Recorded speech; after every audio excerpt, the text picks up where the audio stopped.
Olá, tudo bem? Vamos a mais um breve, mas acredito proveitoso entendimento dos escritos bíblicos. E eu quero falar a respeito quem foi o dragão, a antiga serpente, o diabo e Satanás preso por 1000 anos. É isso mesmo. Quem foram esses personagens? Será que foram anjos caídos? Será que até a serpente do Éden esteve presente no juízo do ano 70? Lá em Jerusalém? Não seria uma referência à natureza carnal? A serpente não seria uma natureza das duas opções que qualquer ser humano tem na vida? Por isso que Deus colocou lá, propositalmente, para que o mal venha fazer que o bem se engrandeça ainda mais? Não foi exatamente a árvore do mal e do bem para que o homem tenha livre-arbítrio? Para que não seja escravo de nada? Sabendo que aquele que come o fruto da árvore má, colhe frutos e sementes de coisas más. E aquele que come fruto da árvore boa, ele produz frutos bons. É simplesmente isso. Não foi culpa de Adão, de Eva, nada. Foi nada. Aquilo foi uma fábula, uma invenção, uma situação criada por... Acredita-se que foi Moisés que escreveu, mas o que Deus nos dá entendimento é isso. Foi colocado duas árvores, figuras de duas árvores, uma do bem e do mal, para que a pessoa opte, para que aquela pessoa escolha o que quer fazer. É igual está em Gênesis 4:7. Deus falou a Caim: Caim, o pecado está à porta. Cabe você dominá-lo. Cabe a cada um de nós dominar as nossas ações, os nossos desejos, tendo conhecimento que aquilo que semearmos é aquilo que nós vamos colher. Então, em Apocalipse, capítulo 20, versículo do 1 ao 3, assim está escrito no texto da Nova Almeida Atualizada, a NA. Então vi descer do céu um anjo que tinha na mão a chave do abismo e uma grande corrente. Versículo 2, ele segurou o dragão, a antiga serpente, que é o diabo, Satanás, e o prendeu por 1000 anos. Lançou-o no abismo, fechou e pôs selo sobre ele, para que não mais enganasse as nações, até se completarem os 1000 anos.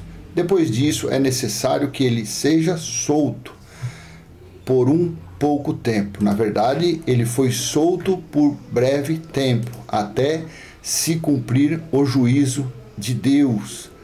Deixa eu ver aqui no texto da Almeida Corrigida Fiel, como está esse versículo 3, e lançou-o no abismo, e ali o encerrou, e pôs selo sobre ele, para que não mais enganasse as nações, até que os 1000 anos se acabem, e depois disso importa que seja solto por um pouco tempo. Assim está escrito no texto da Almeida Corrigida Fiel. Então aqui nós temos 3 situações. Dragão. Quando João, em a maioria dos seus escritos que tem a palavra dragão, sempre se refere ou a César Nero ou a Nero, a perversidade, ou se refere ao general Tito, ao filho da perdição, que segundo João mesmo fala que em Apocalipse 12, que o dragão estava de frente com a mulher representava o que? A Babilônia, estava de frente, querendo devorar seu filho. Foi uma referência à fuga de Maria e José com o menino Jesus no deserto. Então refere-se que ele segurou o dragão. Esse dragão pode ter sido a morte de Nero, quando ele se foi, porque o segundo dragão ainda estava em curso, a segunda besta do Apocalipse ainda estava em curso, o trabalho que foi dado, que foi permitido à segunda besta do Apocalipse, que foi cercar o acampamento dos santos e vencê-los. Por isso que o próprio general Tito diz, no livro de Flávio José, está escrito que ele falou que ele venceu os judeus, porque o Deus dos judeus o auxiliou. Então, entendemos que ele segurou o dragão, se referia, ou aqui no texto da Almeida Corrigida Fiel, ele prendeu o dragão. Entende-se que aqui fala da morte de Nero. A antiga serpente, o que essa serpente fez? Foi através da serpente, da natureza carnal. A serpente, ela demonstra a natureza carnal do ser humano. Nunca foi uma serpente que tinha perninha, que ficava de pé, que andava. Não. Foi a serpente lá do início. Foi a serpente que colocou na mente, de uma forma da alma da pessoa, o desejo em Adão e Eva de comer do fruto.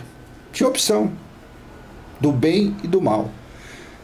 Comendo da árvore do mal, uma referência, uma figura, eles teriam conhecimento de todas as coisas. A alma, o desejo, a ansiedade de Eva, a curiosidade, fez ela experimentar, vamos dizer, o fruto da árvore do mal, onde foram abertos os olhos. Pronto. Chegou o livre-arbítrio na vida deles. Chegou o conhecimento da luz e das trevas, o conhecimento do mal e do bem, que eu prefiro dar o nome de livre-arbítrio. Todo ser humano tem isso. O livre-arbítrio de Paulo acabou na estrada de Damasco, quando ele teve um encontro com o Cristo glorificado. Ali acabou. Saulo, Saulo, por que me persegues? Agora, da agora para frente, você vai sofrer. Você vai ver o que é sofrer por falar de mim. E te enviarei aos reis e gentios. Que ao diabo e Satanás, quem foi, quando se referia Satanás, Paulo se referiu, Jesus se referiu. O que é o adjetivo da palavra? Significa a palavra diabo e Satanás. No hebraico, Satã, Satanás, e no grego, diabolo ou diabo. A mesma coisa, acusador, traidor, blasfemador, mentiroso, opositor. O que é que o diabo, o que é que Satanás fazia? Acusava, sentenciava, matava.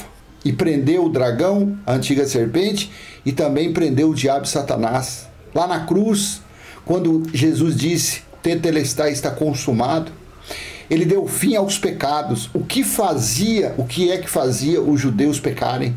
Não era o diabo, não era o Satanás, não era o acusador, não eram as leis de Moisés? Então na cruz ele não deu fim às leis de Moisés? Deu fim às leis de Moisés, sim, ele deu fim ao pecado. Não tendo lei, não existe pecado. Continuou as transgressões da natureza carnal. Continuou a influência da figura da serpente, que é a maldição hereditária de Adão. Porém, ainda restavam, do ano 33 ao ano 70, ainda restava um período de 37 anos. Temos esse número 1000 anos como um número simbólico, porque ele teve que ser solto por um tempo. E naquele tempo foi o tempo da perseguição, da tribulação, da matança dos discípulos, das prisões dos discípulos. Porém, quando chegou o juízo do ano 66 até o ano 70, aí pronto. Esse diabo, esse Satanás, ele foi atirado definitivamente no lago de fogo. Uma referência ao Geinom, uma referência ao inferno que havia na parte externa de Jerusalém, uma referência à própria Jerusalém, onde ela foi destruída quase que totalmente pelo fogo, onde subia incenso, enxofre, fumaça e fogo. E principalmente o templo, que era o símbolo maior da lei, era o símbolo maior do diabo, Satanás, era o símbolo maior do acusador, era o templo que havia. Então na cruz foi destruído 99% do diabo e Satanás. Porém ainda restava 1%, que era o símbolo onde os judeus acreditavam que Deus habitava, onde acreditavam que fazendo seus sacrifícios, suas ofertas, onde procuravam adorar com as suas reuniões solenes, com as cerimônias, mas que não resolvia nada. Faltava ainda. Lançou-o no abismo, fechou, pois o selo ele, para que não mais enganasse as nações, até completar os 1000 anos. Depois disso é necessário que ele seja solto por um tempo. E ele foi solto. Segundo um entendimento, vamos dizer que durou 3 anos e meio. 3 anos e meio de aflição, 3 anos e meio de tribulação, 3 anos e meio de sofrimento, juntando mais o tempo das perseguições. Então na cruz ele foi preso, na cruz ele foi destruído, na cruz ele foi aniquilado. Mas não totalmente. Quase que totalmente. Ainda restava um percentualzinho para ser destruído. E ele foi destruído exatamente no ano 70, quando ele ruiu. Quando o grande acusador, quando o símbolo maior de Moisés caiu. Porque afinal de contas, em Hebreus 2,14, assim está escrito: visto, pois, que os filhos têm participação comum de carne e sangue, também Jesus igualmente participou dessas coisas, para que, por sua morte, destruísse aquele que tem o poder da morte, a saber, o diabo. Quem é que tinha o poder da morte? O acusador. Quem era o acusador? As leis de Moisés. Então as leis de Moisés era o diabo. E na cruz ele deu fim. Só que ainda ficou resquícios. Olha no versículo 15. E livrasse todos os que pelo pavor da morte estavam sujeitos à escravidão. Os judeus eram escravos do diabo, de Satanás. Os judeus eram escravos daquele símbolo, daquele templo. Eles eram escravos. Para lá eles levavam os seus, como mandamento, como ordenança de Moisés, eles levavam os seus sacrifícios, suas ofertas. Lá eles cumpriam rituais. Lá eles cumpriam cerimoniais, tudo de uma forma de escravidão. Então o diabo e Satanás representava a lei, que foi destruída. Mas ele ainda ficou solto durante um tempo, juntando os 3 anos e meio, juntando mais o período da cruz, deu 37 anos. Até o fim dele totalmente. Infelizmente na religião ele está vivinho da Silva. Mas é um vivo morto. Para aqueles que já saíram da religião, para aqueles que estão entendendo os escritos bíblicos, considera tudo como um vivo morto. O próprio Jesus disse, olha aqui João 5,45, não pensem que eu os acusarei diante do Pai, quem acusa vocês é Moisés, em quem puseram a esperança. Olha o acusador aqui. Olha o diabo aqui.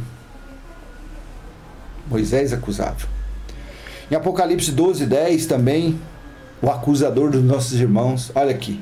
Então ouvi uma voz forte do céu proclamando: agora veio a salvação, o poder, o reino do nosso Deus e a autoridade do seu Cristo.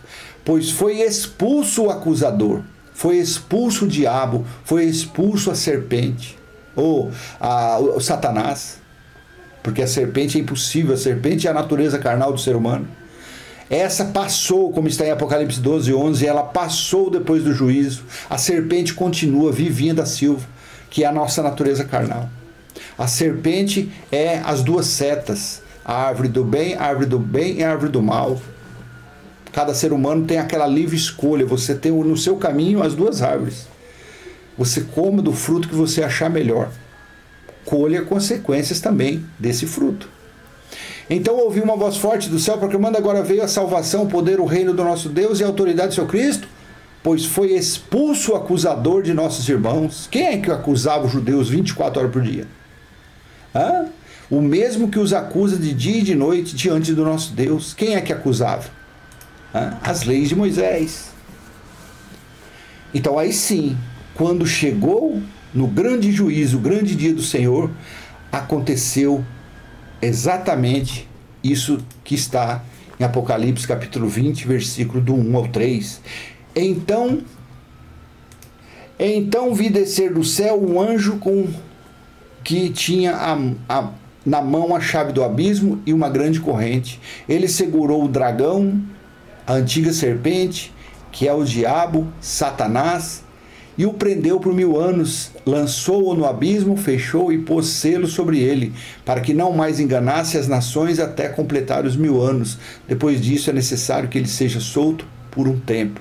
E se você emendar no capítulo 4, foi aonde teve o grande julgamento, o grande juízo, onde foram julgadas as 12 tribos de Israel. Mas isso eu não vou falar, eu já vou falar em outro vídeo. Então nós pelo nosso simples entendimento, nós entendemos que o dragão, Nero, às vezes referência também a Tito. No caso, como aqui o juízo estava em curso ainda, então se referia a Nero. Tito estava de frente, Tito estava, nessa época aqui, estava cercando, o dragão estava cercando a mulher. A referência à Babilônia, a Jerusalém. A antiga serpente, a natureza carnal. Essa não foi destruída. Essa única forma que nós podemos destruí-la é viver de uma forma espiritual. Essa é a nossa arma. O diabo e Satanás, as leis de Moisés, as leis dadas a Moisés. O acusador, o opositor, o que matava, mas tudo isso teve fim. Teve fim quando o símbolo maior caiu no ano 70 DC. Então, quando você pensar em número 1000 anos, isso é número simbólico para um enigma. Número usado por Davi em Salmos. Número também que Pedro se utilizou de onde? De Salmo. 1000 anos para Deus é como um dia. O Davi falou: prefiro estar um dia nos seus átrios do que 1000 dias fora dele. Prefiro estar um dia no teu templo do que 1000 dias fora dele. Então usou. E como o livro do Apocalipse é um livro 100% espiritual, o literal ninguém entende, no espiritual ele usa várias simbologias, várias passagens das profecias. Inclusive em Apocalipse 12, ali no início, ele usou até o nascimento de Jesus e a fuga para o deserto. E assim é feito. Tá bom? Então vou deixar essa pequena mensagem com vocês. Espero ter sido útil de alguma forma. Qualquer coisa, coloca no comentário. Qualquer dúvida, coloca no comentário. Comenta, compartilha, se inscreve. Tem um sininho aí, ativa esse sininho para você seguir nesse nosso trabalho, que está se tornando fácil cada dia mais, porque afinal de contas o Evangelho eterno está em nós. E o que nos dá entendimento, quem está mostrando as coisas ocultas nas entrelinhas é o Deus Espírito, é o Criador de todas as coisas, e este habita em nosso espírito, porque afinal de contas Apocalipse 21:3 fala que o templo dele é espiritual e está nos homens, onde o próprio Deus se faz presente. Então é nisso que eu creio, é isso que eu confesso, é isso que eu apresento a você, tá bom? Um abraço, até a próxima, tchau, tchau.